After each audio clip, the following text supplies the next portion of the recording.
Hi guys, 7 types of డిష్లు మీకు చెప్తాను. పిల్లలకి చాలా మంచిది. బయటికి వెళ్ళొచ్చామంటే చాలామంది కళ్ళు పడతాయి. సో వాళ్ళు సరిగ్గా తినలేరు, సరిగ్గా చిరాకు ఫీల్ అవుతుంటారు, నిద్రపోకుండా ఏడవడము ఇట్లాంటి. చేతిలో కొంచెం కల్లుప్పు తీసుకొని ఫ్రంట్ సైడు మన ఆపోజిట్ సైడ్ బేబీని ఉంచి ఇట్లా ఎడమ చేత్తోని పట్టుకొని ఇట్లా 3 టైమ్స్ లెఫ్ట్ సైడ్ నుంచి, 3 టైమ్స్ రైట్ సైడ్ నుంచి, అట్లా 3 టైమ్స్ రావాలి. లెఫ్ట్ రైట్ లెఫ్ట్ అలాగా. బ్యాక్ సైడ్ కూడా సేమ్ అట్లనే ఫాలో అవ్వాలి. నెక్స్ట్ రైస్, నిండుగుండా అన్నం అంటారు కదా, ఆ అన్నాన్ని ఒక ముద్ద తీసుకొని లెఫ్ట్ హ్యాండ్తోనే చేయాలి ఇవన్నీ.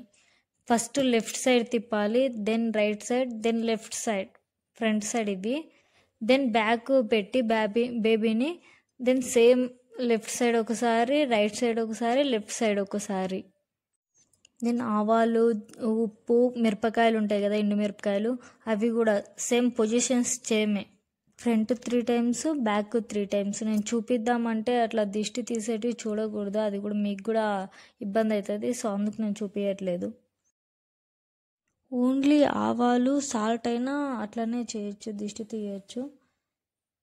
Then white rice, red rice, black rice అంటారు. రెడ్ రైస్ అంటే కుంకుమ రైస్లో కలిపి ఒక ముద్దగా తయారు చేసి పెట్టాలి.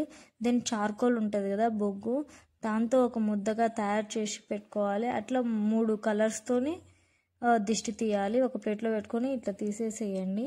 అవన్నీ కవర్లో తీసుకుపోయి 3 దోవల దగ్గర వేయాలి అంటారు. దూరంగా తొక్కని చోట వేయండి.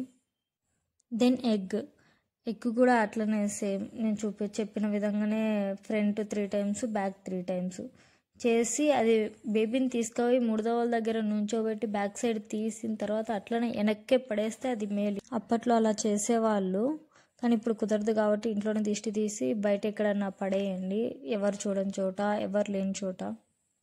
సొమ్మిరొత్తి దిష్టి అంటారు. సొమ్మిరొత్తి దిష్టి అంటే మనం దీపంకి వాడతాం కదా ఒత్తి, అలాంటి ఒత్తి తీసుకొని క్యాస్టర్ ఆయిల్లో కొంచెం ఏమంటారు నాన్పి ఇట్లా చాక్ ఇట్లా పెట్టేసి కొంచెం ఫ్లేమ్ పెట్టండి. ఇమేజ్లో చూపించినట్టు పైకి పెట్టద్దండి, ఇట్లా పెట్టాలి. అంటే ఇట్లా ఆపోజిట్ స్ట్రైట్గా పెట్టాలి. నేను చూపించడానికి కూడా నాకు వస్తలేదు. మీకు పెద్దోళ్ళు ఉంటే తెలుస్తుంది, చూడండి సొమ్మిరొత్తి ఎట్లా తీయాలి అనేది. ఆ విధంగా నేను ఇమేజ్ చూపించిన విధంగా అయితే పెట్టద్దు. నేను ఏదో ఏ ఇమేజ్ పెట్టినా జస్ట్ రెఫరెన్స్ కోసం అంతే. అది మొత్తం సొమ్మిరొత్తాయి కాబట్టి మొత్తం మీద పడుతుంది. సో అలాంటివి చేయొద్దు. బేబీని కొంచెం దూరంగా పెట్టి ఇట్లా పొడిచే విధంగా మనం ఎట్లా పెడతాం అట్లా పెట్టి పైన ఒత్తి, స్ట్రైట్ ఒత్తి ఉంటుంది కదా, దాని మీద పెట్టండి. ఇట్లా పెట్టినప్పుడు కిందికి ఉంటుంది ఒత్తి. సో ఏదైనా పడేది ఉన్నా కిందికి పడిపోతుంది. సో అలా చేయండి. దెన్ కొబ్బరి ఏంటి అంటే కొంచెం చిన్న ముక్క తీసుకొని ఏమంటారు చాక్ కానీ ఏదైనా ఫోర్క్ కానీ అట్లాంటివి గుచ్చి ఏమంటారు ఫ్లేమ్ పెట్టండి, దాంతోనే తీయండి. ఇది కొబ్బరి కూడా మీద పడుతుంది. సో బేబీని కొంచెం దూరంగా ఉంచండి, మీరు కూడా దూరంగా పట్టుకోండి. ఇదంతా దిష్టిలో అయిపోయిన తర్వాత ప్రతి దిష్టి అయిపోయిన తర్వాత బేబీ లోపలికి వెళ్ళి కానీ లేకుంటే బయట కానీ ఆమెని క్లీన్ చేసి ఒకరు తీసుకుపోవాలి లోపలికి. మీరు బయటికి వెళ్ళొస్తారు కదా, ఇవన్నీ ఎన్న పడేసేటివి అట్లా ఉంటాయి కదా, మీరు కూడా కాళ్ళు కడుక్కొని లోపలికి రావాలి. మెయిన్ అది. ఇవి ఆవాలు ఇవి చెప్పినా కదా, సాల్ట్, దిష్టి, అవన్నీ మనకు కొంచెం దూరంలో పడేసుకోండి. ఇంటి దగ్గర మాత్రం పడేసేయద్దు, అది మళ్ళీ రివర్స్ మనకే కొడుతుంది. ఈ అన్నం కానీ దిష్టి తీసినట్టు ఇంట్లో పెట్టుకున్నా అది చాలా ఎఫెక్ట్ కొడుతుంది. సో మీరు ఇంటి బయట ఎక్కడన్నా దూరంగా వేసేయండి. స్లమ్ మీన్స్ వాటర్లో కానీ అట్లా దూరంగా వేసేసేయండి. If you have any doubt comment me. ఎప్పుడు బాగాలేకపోతే అప్పుడు తీసుకోవచ్చు.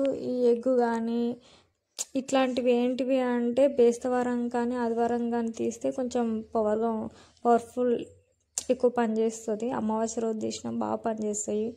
నిండుగుండం అన్నం కూడా బేస్తవారం కానీ ఆదివారం కానీ అమావాస్య కానీ ఈ 3 తీయాలి. మిగతావి డైలీ తీసుకోవచ్చు. Thanks for watching. ఇంట్లో ఉన్న చిన్నపిల్లలు ఉంటే షేర్ చేయండి.